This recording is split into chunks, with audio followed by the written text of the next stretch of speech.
অবশেষে the big daddy is here, Arctic liquid freezer 420mm। হাজার বছরের ঐতিহ্য, হাজার খানেক ঘন্টা আমাদের স্টুডিওতে এই কুলারটা ছিল এবং এটা দিয়ে নানানভাবে বারংবার টেস্ট করেছি আমরা আমাদের কুলার টেস্ট সিস্টেমকে, যে এক্স্যাক্ট কত টেম্পারেচার পাওয়া যায় এত বড় সাইজের একটা কুলার দিয়ে। আনফরচুনেটলি আমাদের কাছে টেস্টিং এর সময় কোনো 14900K ছিল না। এইরকম বেয়াদব একটা প্রসেসরকে টেস্ট করতে পারলে এইটার জন্য সবচেয়ে পারফেক্ট একটা টেস্ট হতো। আমরা টেস্টগুলো করেছি আমাদের চিরাচরিত 14700K দিয়ে, যাতে আপনারা একটা ইউনিফর্ম আইডিয়া পান যে 14700K এর সাথে অন্যান্য 360mm এর কুলারগুলা আর 420mm এর কুলারটা কেমন পারফর্ম করে। যাই হোক, এই 420mm এর কুলারটা কি পারবে 14700K কে ঠান্ডা রাখতে? দেখা যাক ইন্টেল কত পাওয়ার খেতে পারে। আপনাদের সাথে আছে আমি অনন্য জামান, আপনারা দেখছেন পিসি বিল্ডার বাংলাদেশ।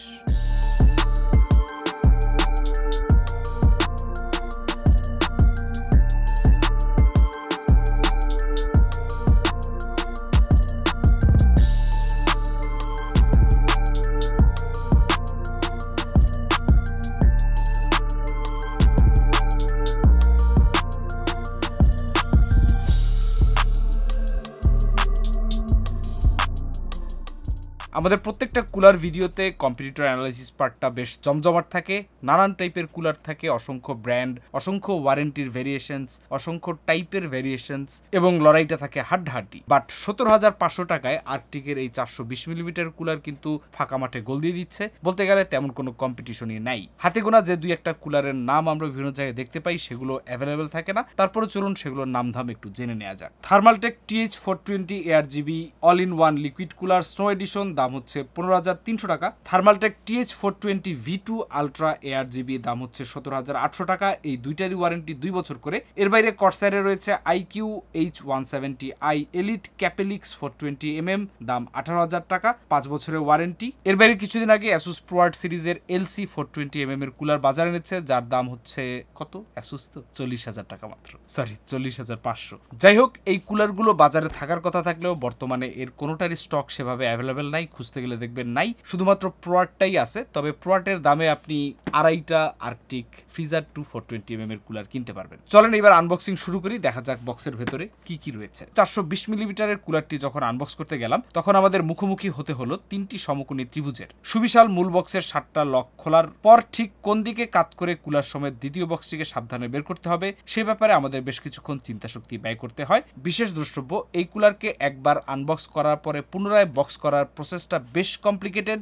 মানে একবার খুলেই যখন ফেলেছেন, ব্যবহার না করে যাবেন কোথায়? তো অবশেষে বক্স থেকে উদ্ধার করার পর দ্বিতীয় কাগজের বক্সটি উল্টে রেখে কাগজের সাথে টেপের বাঁধন ভেঙে উদ্ধার করা হয় মূল কুলারটি। কুলারের উপরেই শেষ ত্রিভুজাকৃতির বাক্সে আসে কুলারের সাথে সকল অ্যাক্সেসরিজ। মনে হচ্ছে কোনো বাক্স খোলার টিউটোরিয়াল ভিডিও বানাচ্ছি বা কোনো রান্নার রেসিপি বলছি। এ পর্যন্ত আমাদের দেখা সবচেয়ে জটিল আনবক্সিং প্রণালী এটাই। কেউ যদি দীর্ঘদিন ব্যবহারের পর সিস্টেম চেঞ্জ করার সময় কুলার রিসেল করার কথা ভেবে থাকেন, তবে রিপ্যাক করার সময় আপনাকে খাটতে হতে পারে হাড় ভাঙা খাটুনি। ওসব কথা থাকুক, জেনে আসা যাক কুলারের সাথে কি কি থাকছে। কুলারের সাথে থাকছে 4টা মেটাল ব্যাকপ্লেট নাট, রেডিয়েটর মাউন্টের জন্য প্রয়োজনীয় 12টা স্ক্রু, 12টা মেটাল ওয়াশার, 4টা রাবারের রিং, ইন্টেল 1200 এবং 115X এর জন্য 4টা প্লাস্টিক ওয়াশার, ইন্টেল 1700 এর জন্য 4টা 3mm স্টিকার ওয়াশার, যা বর্গাকৃতির বড় একটা স্টিকার হিসেবে আসে। সাথে থাকছে 4টি 3mm স্টিকার, যা আয়ত আকৃতির বড় একটা স্টিকারে আসছে। সংক্ষেপে কম্প্যাটিবিলিটির লিস্টটা হচ্ছে এরকম: ইন্টেল 1700, 1200, 115X, 2011 থেকে 13, 2066 স্কয়ার ILM এবং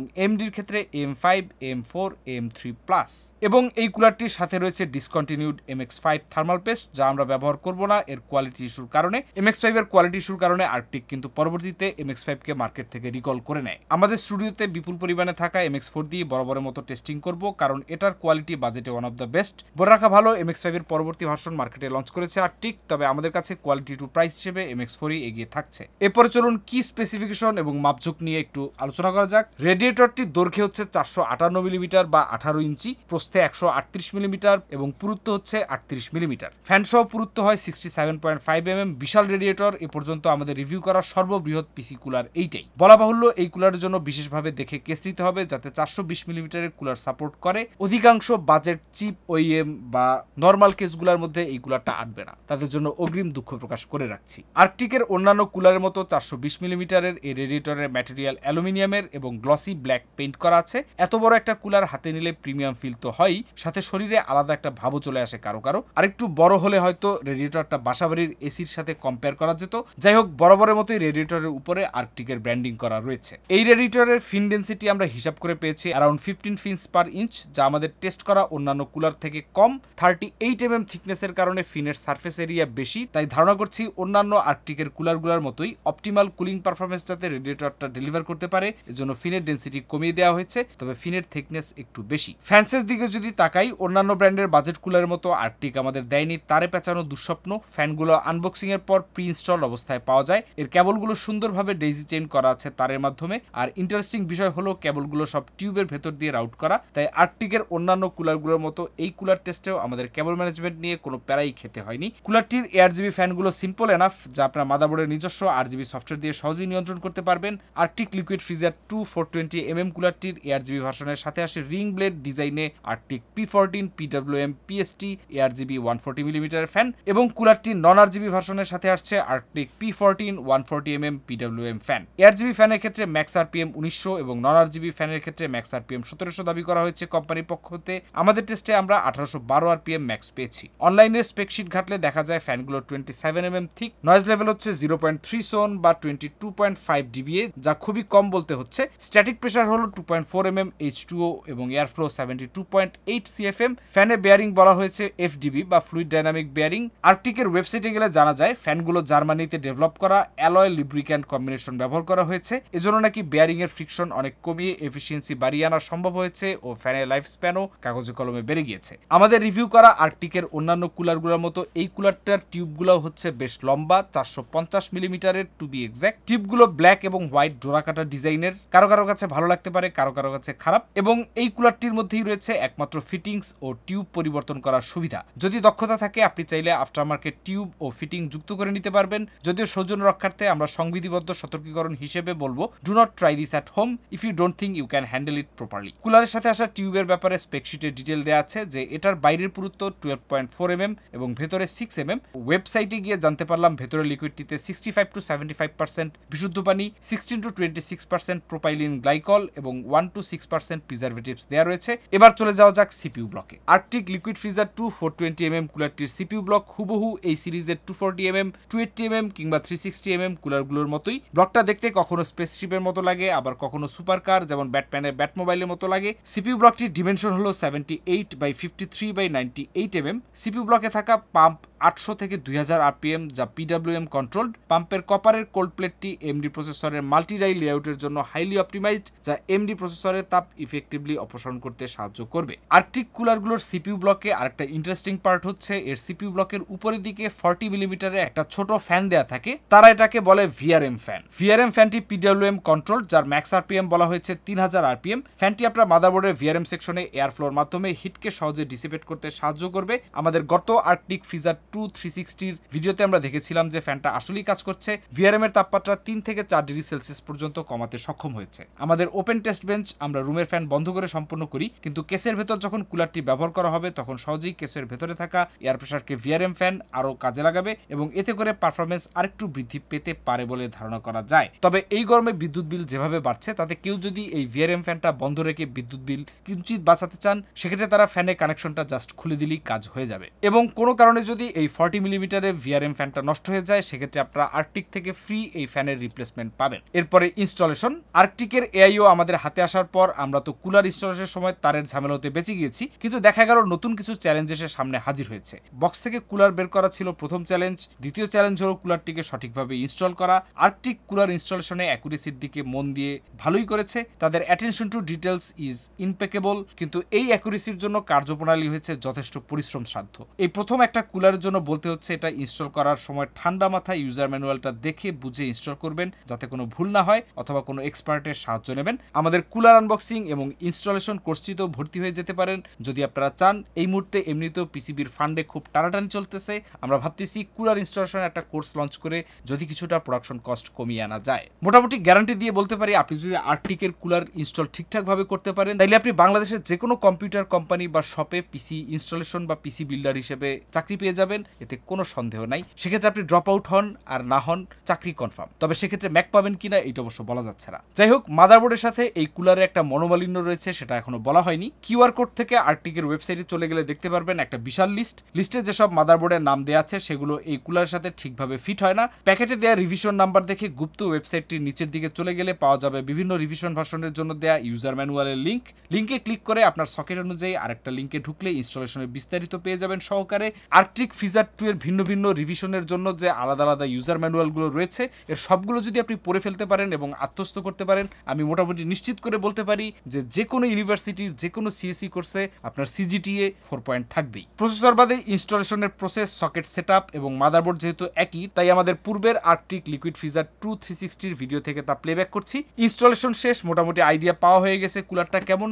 এইবার হচ্ছে মেইন কাহিনী, অর্থাৎ পারফরমেন্স টেস্ট। চলুন দেখা যাক প্রায় 300 ওয়াট কনজিউম করা ইন্টেলের এই আদব কায়দাহীন প্রসেসরটাকে 420mm এর কুলারটা কতটুকু ঠান্ডা করতে পারে। বাজেট সেকশনে প্রিমিয়াম ও অ্যাফোর্ডেবল যদি বলতে হয় তবে টপে চলে আসে আর্কটিক লিকুইড ফ্রিজার 420mm এর কুলারটা। আমরা পূর্বে ভিডিওগুলোর টেস্টে দেখেছি যে কিভাবে আর্কটিক লাইনআপের কুলারগুলো একটার পর একটা বিগ স্কোর করছে এবং ইমপ্রেসিভ ভাবে একই বাজেটে অসংখ্য কুলারকে বিট করছে। উপরন্তু আরো বেশি বাজেটের প্রিমিয়ামগুলোর রেপুটেশনও নাড়াচাড়া দিয়ে দিচ্ছে। সেই হিসেবে বলা যায় আর্কটিক লিকুইড ফ্রিজার 2 360mm এর উপরে আরো এক ধাপ বেশি বিস্ট হচ্ছে আর্কটিক লিকুইড ফ্রিজার 2 420mm। এবার চলুন আমরা টেস্ট সিস্টেমে একটু চোখ বুলিয়ে নেই। আমাদের প্রসেসর হিসেবে রয়েছে ইন্টেল i7 14700K, কুলার তো অবশ্যই 420mm Arctic liquid freezer 2, motherboard হচ্ছে ম্যাক্সান টার্মিনেটর B760 GKD5, র্যাম হচ্ছে এরাটা XPG Lancer 16GB DDR5 6000MHz, SSD Buintek NX500 256GB, PSU Montec Gamma 2 750W 80+ gold certified PSU। আমরা দুইটি ধাপে কুলারটা টেস্ট করব,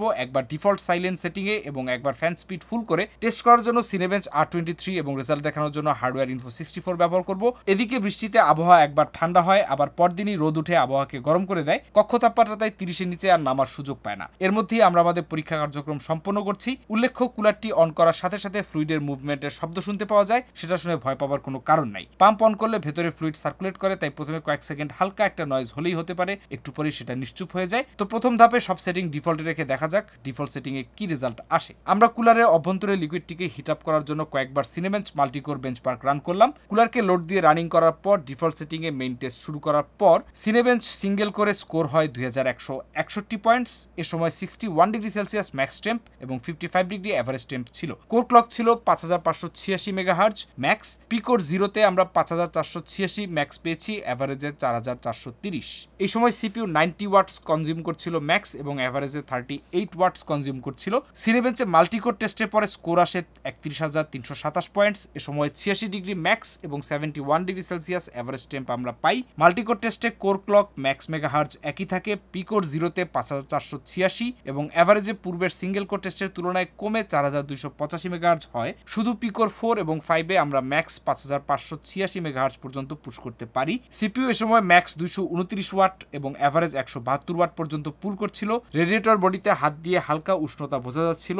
এবারে আমরা ফ্যান স্পিড বাড়িয়ে দেখব তাপমাত্রার কিছু উন্নতি করা যায় কিনা। ফুল ফ্যান স্পিডে সিনেবেঞ্চে কি স্কোর হয় দেখা যাক। ডিফল্ট সেটিং এ ফ্যানে 1652 আরপিএম ম্যাক্স এবং এভারেজে 1529 আরপিএম ছিল, যা ফ্যান স্পিড ম্যাক্স করে দেওয়ার পরে 1812 আরপিএম ম্যাক্স এবং 1778 আরপিএম এভারেজ হয়। ফ্যান স্পিড বাড়িয়ে সিনেবেঞ্চ মাল্টিকোর টেস্টে স্কোর হয় 31323 পয়েন্ট। এ সময় তাপমাত্রা 1 ডিগ্রি কমে গিয়ে 85 ডিগ্রি ম্যাক্স এবং এভারেজ 73 ডিগ্রি সেলসিয়াস হয়। উল্লেখ্য, এইবার পূর্বের তুলনায় এভারেজ তাপমাত্রা প্রায় 2 ডিগ্রি বেশি পাওয়া গিয়েছে। এর কারণ হয়তো পরপর টানা মাল্টিকোর টেস্ট দেয় কুলারের অভ্যন্তরে লিকুইড ঠান্ডা হওয়ার সুযোগ পাইনি, এটাই হবে। অপরদিকে ডিফল্ট সেটিং এ মাল্টিকোর টেস্টের পূর্বে সিঙ্গেল কোর টেস্টের সময় কুলার কিছু তাপমাত্রা ছেড়ে স্বাভাবিক ছিল, তাই এভারেজ ছিল কম। ম্যাক্স টেম্পের ক্ষেত্রে ফুল ফ্যান স্পিডে 86 থেকে 85 এ নেমে আসে। এই 1 ডিগ্রি তাপমাত্রা উন্নতির জন্য ফ্যানের শব্দে তেমন কোনো পরিবর্তন লক্ষ্য করা যায়নি। ফ্যানগুলো যথেষ্ট নিশ্চুপ এবং সাইলেন্ট অপারেশন করছে। টেস্টের এই ধাপে এসে কোর ক্লক সবগুলো সিঙ্ক হয়ে গিয়েছিল। ম্যাক্স 5486 মেগাহার্জে, পিকোর জিরোতে এভারেজ ছিল 4224 এবং কোর ক্লক এভারেজ ছিল 4280। 14700K এই সময় 253.361 ওয়াটস ম্যাক্স এবং 200 ওয়াটস এভারেজে লোড নিচ্ছিল। টেস্ট শেষে রেফারেন্স হিসেবে বলা যায় যে আমাদের টেস্ট করা থার্মালাইট ফ্রোজেন ওয়ারফ্রেম 360 AIO-তে সর্বোচ্চ তাপমাত্রা যেখানে 87 ডিগ্রি সেলসিয়াস হয়েছিল, সেখানে আর্কটিক 420mm 85 ডিগ্রি সেলসিয়াসে তাপমাত্রা নামিয়ে আনতে পেরেছে। অবশ্য বড় কুলার, তাই একটু পাওয়ারফুল হবে, এটাই স্বাভাবিক। আর্কটিক লিকুইড ফ্রিজার 2 420mm কুলারের মাধ্যমে তাপমাত্রা আরো 2-3 ডিগ্রি পর্যন্ত কমানো পসিবল, তবে এজন্য রেডিয়েটরে আরো হাই স্পিডের বা বেশি এয়ার ফ্লো করতে পারে এই ধরনের আফটার মার্কেট ফ্যান আপনাকে কিনে ইনস্টল করতে হবে। সেই অপশন থাকলে থাকছে যারা আরো বেশি কুলিং চান তাদের জন্য। বক্সের যে ফ্যান সহ আসছে এভাবে নয়েজ সবচেয়ে কম পাওয়ার গ্যারান্টি থাকছে ফ্যানের ব্যালেন্স স্পিডের জন্য। সোজা বাংলায় এই প্রাইস রেঞ্জে এই টাইপের কুলার, এর থেকে বেটার কুলার খুব বেশি আপনি পাবেন না মার্কেটে। স্পেশালি যদি সাইলেন্ট অপারেশনের কথা হিসাব করেন, এর মতো নিশ্চুপ নিঃশব্দ কুলার, অবশ্যই এটা আর্টিকের স্পেশালিটি বলতেই হচ্ছে। তবে তবে তবে এই কুলার কিনতে গেলে আপনাকে প্রথমেই যে প্যারাটা খেতে হবে সেটা হচ্ছে কেস। এটা আগেও একবার বলেছি, আবারও বলে দিই, 20,000 টাকার নিচে আপনি মাত্র দুইটা কেসের মধ্যে এই কুলারটা ফিট করতে পারবেন। একটা হচ্ছে ডিপকুল CH780 আর একটা হচ্ছে অ্যান্টেক পারফরমেন্স FT। দুইটা কেসেরই দাম 18,000 টাকা। এবং এর থেকে উপরের দামি যে কেসগুলো রয়েছে সেগুলোও এটা টেকনিক্যালি সাপোর্ট করার কথা। তারপর আপনারা অবশ্যই এই কুলার কিনতে গেলে আপনার কেসে ক্লিয়ারেন্স আছে কিনা চেক করে নেবেন। তবে শেষ পর্যন্ত আপনি যদি পারফরমেন্স আর ভ্যালু এই দুইটা একটা সংমিশ্রণ খুঁজেন, তাইলে এই বাবাজির উপরে বড় কিছু নাই। দেখা হবে পরে কোনো ভিডিওতে। আল্লাহ হাফেজ।